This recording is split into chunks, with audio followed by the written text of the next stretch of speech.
Oui, bonjour tout le monde. Eh bien voilà, je vous fais une petite vidéo, d'abord parce que, c'est le confinement et puis que je me dis qu'il faut bien s'occuper un petit peu comme on peut, parce que c'est que le premier jour, mais je sais pas, j'ai l'impression que ça va me paraître extrêmement long. Oui, je voudrais bien vous faire des vidéos en ayant plus la forme que maintenant, mais c'est encore pas la forme. Bon, ça m'ennuie un petit peu tout le temps vous dire ça, parce qu'on va dire, ouais, elle est tout le temps là pour se plaindre, elle est jamais contente. Mais bon, si en fait, on va pas dire que je suis pas contente, puisque de toute façon, on sait que c'est notre vie, c'est notre quotidien, on peut pas faire autrement, il faut faire avec. Mais ben voilà, hier, je suis allée me faire tatouer. C'était pas prévu parce que, j'avais commencé un tatouage qui n'était pas terminé et elle m'a appelée parce que justement avec le confinement, elle s'est dit, «Je vais déjà téléphoner à mes clientes qui sont en cours, si je puis dire quoi, pour les terminer, pour pas qu'elles restent comme ça pendant plusieurs mois». Et bon, je sais que beaucoup me disent, quand je vais chez le kiné, voilà, «Ouais, je comprends pas», parce qu'il y a deux trois personnes qui sont fibromyalgiques là-bas et qui me disent, «Je comprends pas, tu te fais tatouer, qu'est-ce que c'est que cette histoire? Tu dis que tu as des douleurs partout, tu dis que tu es en souffrance». Moi, je sais pas, ça me viendrait pas à l'idée de me faire un tatouage avec toutes les douleurs que j'ai déjà, parce que, là, tu cherches, le mal pour rien, donc ou tu n'as pas vraiment mal, ou je sais pas, t'es maso, quelque part. Bon oui, peut-être que je suis maso, très certainement, parce que j'avouerai que c'est pas vraiment, très agréable de se faire tatouer, hein. En temps normal, les personnes, bon il y en a qui savent que, enfin, elles craignent, ça leur fait mal, d'autres qui supportent. On va quand même dire que je suis pas trop douillette, parce que évidemment, la douleur, je la ressens, hein. Et puis suivant, comment on se présente, des fois on n'est pas toujours bien, parce que moi ça m'est arrivé d'aller me faire tatouer, j'ai pris tout ce qu'il fallait avant, et sur place, il m'est arrivé de faire, des crises parce que j'étais pas bien. Même une fois, ça lui a même fait pitié parce qu'elle m'avait jamais vraiment vue comme ça, et elle m'a dit: «Bah, écoute Annick, rentre chez toi», tout ça. Bon, j'ai essayé de tenir jusqu'au bout, mais c'est pas une partie de plaisir. C'est pas parce que, voilà, et j'estime que c'est pas parce qu'on a des douleurs qu'on n'a pas le droit de se faire plaisir avec des choses qui nous plaisent vraiment. Moi, les tatouages, c'est quelque chose que j'ai toujours aimé. Étant jeune, j'en avais déjà fait faire, mon employeur n'acceptait pas parce que, pour lui, c'était vulgaire, c'était mal vu, donc j'avais arrêté. Et bon, après, j'ai continué, et puis, c'est quelque chose qui me plaît, mais qui n'est pas sans douleur.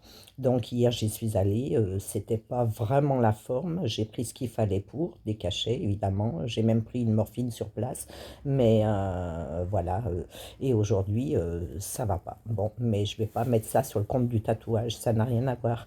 Parce que moi, je pense que la fibromyalgie, comme je l'ai toujours dit, c'est une maladie qui est vraiment très bizarre.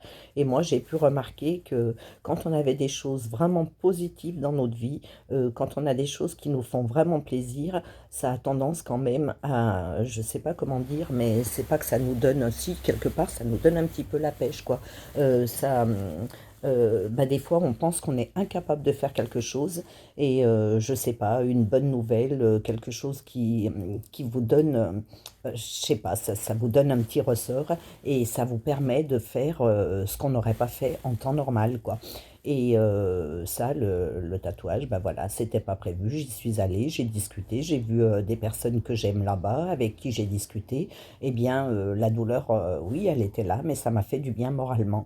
Alors, pour répondre aux personnes qui me critiquent, hein, chez le kiné ou autre, parce que j'en croise aussi dans la rue qui me font des réflexions, mais ça m'est égal. On vit pour soi, on ne vit pas pour les autres, et le plaisir dans notre vie, on n'en a déjà pas tant que ça. Donc le plaisir, on le prend où on le trouve.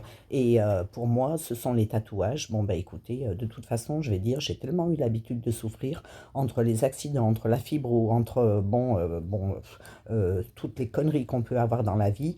Donc, quand c'est une souffrance qu'on veut, finalement, on l'aperçoit d'une autre façon. Et je pense que la souffrance, nous, on sait quand même la gérer. Même si elle n'est pas gérable pour la fibromyalgie, quand c'est quelque chose qui fait plaisir, même si ça fait mal, eh bien, on l'accepte puisqu'on le fait pour soi, on le fait pour son plaisir. Alors les personnes qui me critiquent, les personnes qui disent ouais, toi, t'as rien parce que sinon tu ferais pas tout ça.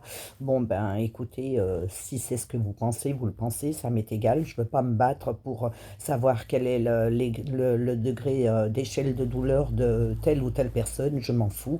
Moi, je sais comme je suis, je sais ce que mon corps me fait subir et je sais que là aujourd'hui, ben, j'ai plus de jambes. Je sais que voilà, je suis à la maison, je suis dans mon lit. Et j'ai encore pas fait à manger et je ne ferai pas à manger aujourd'hui, ce qui fait qu'hier, on n'a pas mangé. Aujourd'hui, ben, c'est bien parti pour qu'on mange une petite connerie, quoi. Donc voilà, je vais boire un café avec des brioches parce qu'hier, en sortant de chez la tatoueuse, j'ai acheté des brioches et puis ben, heureusement parce que ça va être le repas d'aujourd'hui. Et moi, ce qui me contrarie dans l'histoire, c'est ben, de savoir que j'ai ma maman, quoi, qui a Alzheimer et que là, oui, c'est vrai que là, j'ai beau tourner ça et retourner ça dans ma tête. Je me dis qu'une fois que ben, le confinement sera terminé, je vais vraiment prendre la décision de la placer. Ça va être difficile, c'est un crève-cœur, mais là, c'est plus supportable.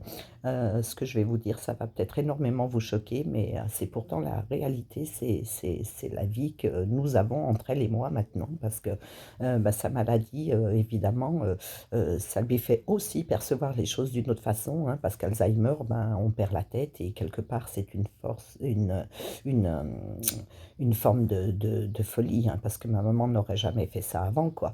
Et ben, l'autre soir, voilà, ça a commencé par des petits mots, tout, et on en est venu aux mains. Elle a voulu me frapper, donc ben, évidemment, j'ai pas voulu me laisser faire. Je me suis défendue, et je trouve que c'est bien triste d'en arriver aux mains avec sa maman et d'en arriver à se battre pour se défendre, quoi.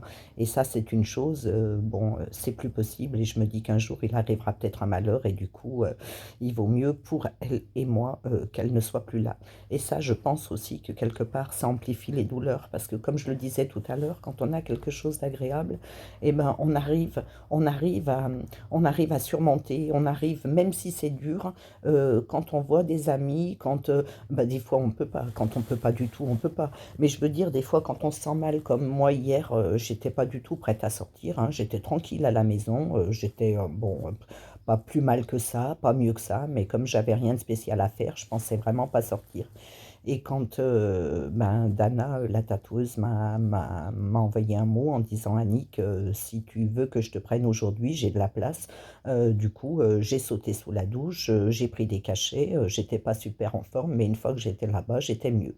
Parce qu'en fait, on a discuté, voilà, c'est un salon qui est hyper sympa, il y a une bonne ambiance, et finalement, ça change les idées. Bon, bah évidemment, la souffrance, je l'avais, hein, j'ai même, voilà, pendant les pauses, parce qu'on fait des pauses, parce que c'est compliqué, des fois il faut s'arrêter, et pendant les pauses, bon, ben voilà, je prends mes cachets discrètement et j'essaye de serrer les dents, puisque je le fais pour mon plaisir, donc je ne vais pas me plaindre en me disant ça me fait mal.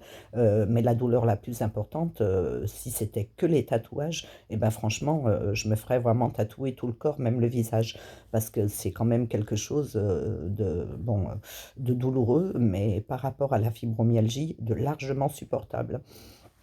Et puis, je pense aussi que ce qui me brasse, parce que, bah, hier, j'en ai fait l'expérience, quoi. Ça fait 2 3 jours que j'ai arrêté mes médicaments pour Lyme parce que, bah, ça fait 6 mois, en fait. Je disais que ça faisait 4 mois, mais comme je me suis fiée à ma première vidéo, parce que quand j'ai fait ma première vidéo, que j'étais très, très, très mal, j'ai été hospitalisée, en fait, 2 ou 3 jours après avoir fait cette première vidéo. Donc c'est mon point de repère. Comme nous, on n'a pas de mémoire, si on n'a pas de point de repère, on ne se rend pas compte du temps, on ne se rend pas compte de rien du tout. Donc là, je sais que ça fait 6 mois que j'ai fait la vidéo pour la première vidéo et j'ai été hospitalisée 3 jours après et c'est là que j'ai appris que j'avais Lyme. Donc ça fait 6 mois que je prends des antibiotiques. Et ces antibiotiques, ça me chamboule énormément, énormément parce que, ben, évidemment, le corps, il n'est pas fait pour supporter tout ça. Donc, le corps, il n'accepte pas, ce qui fait que vous avez des rejets, des nausées, enfin, voilà, des problèmes intestinaux. Enfin, bon, je ne vais pas vous faire un dessin parce que c'est pas très agréable, mais c'est comme ça, quoi. Et du coup, Je disais dans ma vidéo précédente à Claire, je vais arrêter les antibiotiques. Alors elle me dit: «Non, il faut pas», mais bon, le médecin me l'a bien dit aussi parce que, bon, j'en prends tellement que le corps ne supportant pas, si à côté de ça, on peut absolument pas sortir et qu'on est toujours patraque, je vois pas l'intérêt de les prendre parce que finalement, dans les douleurs, je me suis pas rendu compte d'un changement énorme. Lui, bon, bah, quand il fait, tous les points parce qu'il a des tas de questions à chaque examen, on revient sur les questions précédentes pour voir ce qui a été amélioré ou pas. Donc lui, il trouve que de ce côté-là, pour Lyme, il y a une amélioration. Mais étant donné que moi, ça me fait tellement de méfaits à côté que l'amélioration, je ne la ressens pas. Et ces médicaments, je me demande si c'est vraiment nécessaire de les prendre. Donc je les avais arrêtés pour prendre le CBD. Et ce qui fait que le CBD, je l'ai pris plusieurs jours de suite et effectivement, j'ai aussi avec le CBD, des problèmes intestinaux. Donc je ne sais pas trop quoi faire parce que, bah, je pense quand même que le CBD quelque part ça me soulage un petit peu, ça détend un petit peu le corps, mais si, à côté de ça vous êtes patraque, bah, évidemment, c'est compliqué aussi pour sortir. Alors là, bah, voilà, 1er jour à la maison et ce qui me démoralise, c'est de savoir que je vais être avec ma maman pendant, ben, minimum 4 semaines, sans pouvoir sortir, sans voir personne et ça, c'est extrêmement difficile. Bon, je pense aussi, aux autres personnes, hein, qui sont seules, qui n'ont personne, qui vivent dans 30 m², hein, qui n'ont rien du tout, et ça pour, enfin bon, je vais dire à la limite, c'est compliqué pour tout le monde, quoi, mais quand on n'a pas de soutien, quand on n'a personne, c'est vraiment très compliqué d'avoir à subir tout ça. Mais bon, il faut penser à tout le monde, il faut savoir que c'est compliqué, c'est une vraie cochonnerie, on n'avait pas besoin de ça et franchement, pour le moral, c'est pas ce qu'il y a de mieux, quoi. Alors, voilà, bah, écoutez, ben, voilà, c'est, une journée sans, une journée où je vais rien faire, une journée où je vais rester couchée, une journée où, ben, j'aimerais, je sais pas, j'aimerais, ben, pouvoir sortir comme beaucoup d'autres quoi, un petit peu, mais là aujourd'hui, j'en ai pas la force. Mais c'est vrai que la fibromyalgie, c'est j'ose pas dire c'est beaucoup dans la tête parce qu'on va dire c'est psychologique. Non, c'est pas ce que je veux dire. Je veux dire, mais je sais pas comment l'expliquer, je sais pas si c'est comme ça pour vous aussi, mais ouais, quand vous avez une super bonne nouvelle quoi, heu et ben, vous vous sentez quand même mieux quoi. C'est pas que vous sentez plus les douleurs, mais psychologiquement, oui, enfin, dans la tête, quand le moral est bon, heu et ben, automatiquement, le corps, il a plus de punch, quoi. Parce que nous, on a les douleurs et quand le moral n'est pas bon, on n'a pas de punch. On est un pouls, on est complètement avachi parce que, c'est ça, en fait, la fatigue chronique, tout le temps fatigué. Donc si on n'a pas un petit coup de clé à molette qui fait que, on a quelque chose derrière pour nous remonter et ben, on est toujours à plat et ce qui nous manque, c'est la motivation des autres, c'est la motivation ben, de l'entourage, de bonnes nouvelles, de plein de choses comme ça. Et ça, actuellement, des bonnes nouvelles, on peut dire qu'on n'en a pas beaucoup. Alors, je vais vous dire, prenez bien soin de vous. Pour toutes celles qui sont manuelles, bon, c'est déjà une bonne chose parce qu'elles peuvent, déjà s'occuper avec, des choses à faire. Moi, j'ai comme je vous le disais, j'ai 2 mains gauches, je ne sais rien faire de mes mains, mis à part cuisiner, mais là, cuisiner, pardon, avec ma maman qui est toujours là pour faire des réflexions, qui n'est jamais contente, qui, et bah, justement ça fait que j'ai un énorme manque de motivation et j'ai pas du tout envie, de me mettre à cuisiner pour entendre encore des réflexions et tu fous le bordel partout et ça c'est pas comme ça et ça ouh là là donc non, non alors du coup je cuisine pas ce qui fait que, bah, vous me voyez là maintenant, dans 4 semaines, je ferai peut-être plus que 30 kilos, on verra. Ben écoutez, de toute façon tant pis à vrai dire, quelque part on va dire que je m'en fous un petit peu de ma vie parce que, ces derniers temps je la trouve tellement nulle quoi, tout le temps, être en douleur, jamais prendre du plaisir à faire, quoi que ce soit, ça devient lassant et franchement, même en essayant de garder le moral, c'est compliqué quoi, c'est vraiment très compliqué. Bon, bah, écoutez, je vous souhaite quand même, ben, une bonne journée parce qu'on est quel jour? Je sais même pas quel jour on est. On est samedi, oui, samedi, bon, samedi, dimanche, lundi, mardi, je pense que tous les jours vont suivre et vont se ressembler, hein, là, pendant quelque temps. Donc et bah, quand même bon courage à vous. Un gros bisou à vous toutes et toutes et prenez bien soin de vous et à bientôt.